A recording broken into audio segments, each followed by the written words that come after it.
Welcome to your ultimate pit stop, Piston Pundit. Today we're diving into the EV market, which is riddled with questions.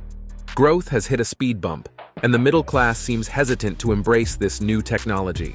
As governments scale back their electrification plans, an intriguing fact emerges. EV makers, both established and startups, are struggling to turn a profit on electric cars. Instead, they're burning through cash at an alarming rate. The market is sounding the alarm, and in this video, we'll bring you 6 clear indicators of this financial crisis.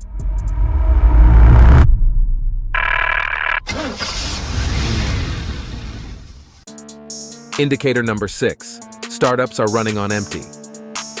The EV sector is currently in the red. Traditional automakers are cushioned by robust sales of their petrol and hybrid vehicles, but startups are left stranded. They've gone all in on electrification and are now feeling the burn. Like their established counterparts, EV startups have yet to crack the EV economy.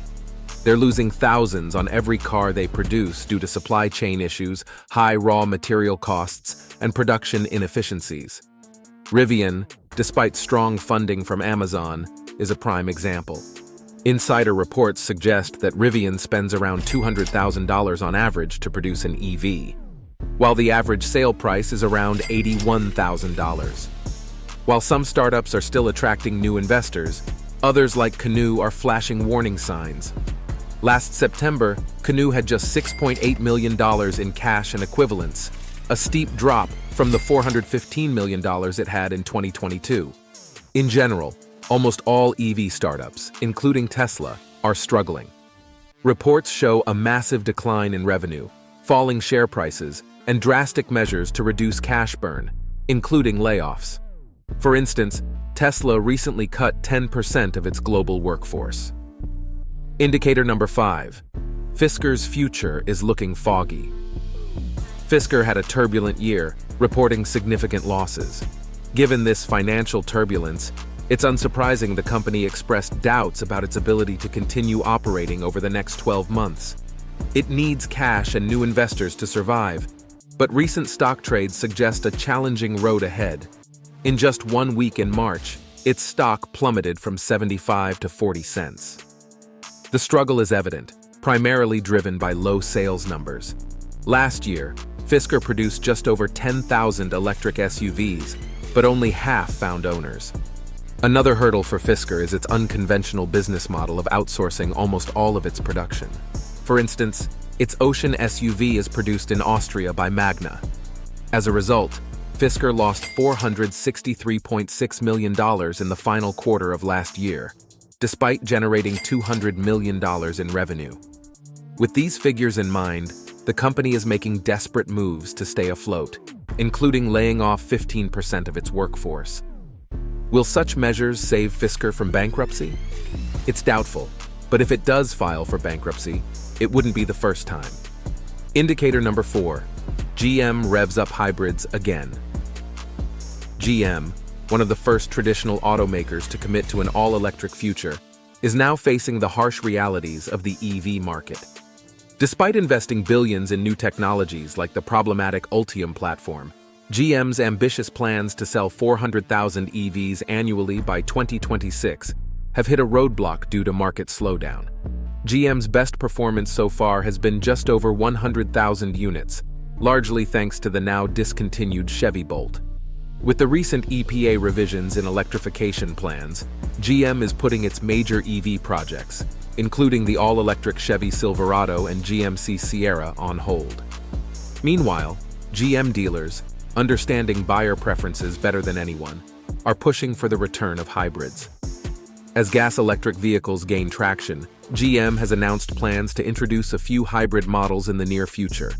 Before we delve deeper, do us a favor and smash that like and subscribe button. This helps us reach more auto enthusiasts just like you. Now let's shift gears and steer towards our next point. Indicator number 3. Ford barely escapes electrification overdrive. Like GM, Ford overestimated American buyers' readiness to embrace EV technology and is now paying the price. In the last year alone, the Blue Oval Company lost over $5 billion on EVs, leading to a halt in its $12 billion investment plan. For every F-150 Lightning sold last year, it lost at least $36,000. The silver lining is that the all-electric pickup truck sales have slowed, allowing Ford to halve production and reduce losses. The Mustang Mach-E, once a hot commodity, is now gathering dust on dealer lots, making the government's recent revisions to electrification plans a welcome relief.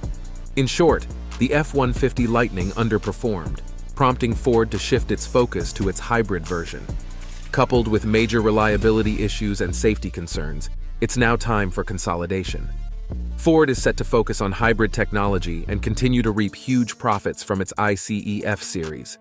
Meanwhile, Ford dealers are abandoning hefty electrification programs, and the company is standing by, recognizing that it's time to take a breather from electrification and recover from significant losses. Indicator number 2, market slowdown. Many EV manufacturers are teetering on the brink of bankruptcy due to inaccurate sales growth projections. The only path to profitability for EVs is achieving a certain sales volume, a target that seems increasingly elusive as growth has significantly slowed down. EV makers, riding the wave of early adopters, had optimistic business plans a few years ago. In Q1 2022, year-over-year growth was 81%, with sales 20% higher than the previous quarter. By Q1 2023, year-over-year growth had dropped to 46%, with a quarter-over-quarter increase of 15.5%. Fast forward to today, and the landscape has drastically changed. As we await April's sales figures, Q1 this year saw a meager 2.6% year-over-year growth, with quarter-over-quarter changes actually in the negative, as sales dropped 15% compared to Q4 2023. With a stabilized supply chain and record-high production, there's a significant imbalance between demand and supply. EVs are harder to sell than ever before, forcing manufacturers to offer substantial discounts, leading to increased losses and casting doubt on the market's sustainability. Indicator number 1, new regulations. The financial health of EV makers, both traditional and startups, is currently in a precarious state. The recent EPA proposal serves as a significant indicator of this. The EPA has revised its previous proposal, and the new plan aims to make only 1/3 of new cars all-electric by 2032. This adjustment, coupled with lowered fleet emissions requirements, allows legacy car makers to continue selling their gas-powered vehicles, especially pickup trucks, without any powertrain modifications. This shift is largely a response to the market slowdown, but it's also a reflection of the desperation among car makers. Significant losses, issues with the UAW, and overall instability have played a major role in the government's decision to decelerate the pace of EV adoption. This move is intended to help American automotive giants like Ford and GM recover from the substantial losses they've incurred recently. Under the new plan, these two major companies will continue to reap substantial profits from their ICE pickup trucks, while the transition to full electrification is put on hold for more favorable circumstances. Thanks for tuning in to Piston Pundit. Don't forget to subscribe to our channel to stay in the loop with the latest vehicle updates and upcoming videos. Until next time.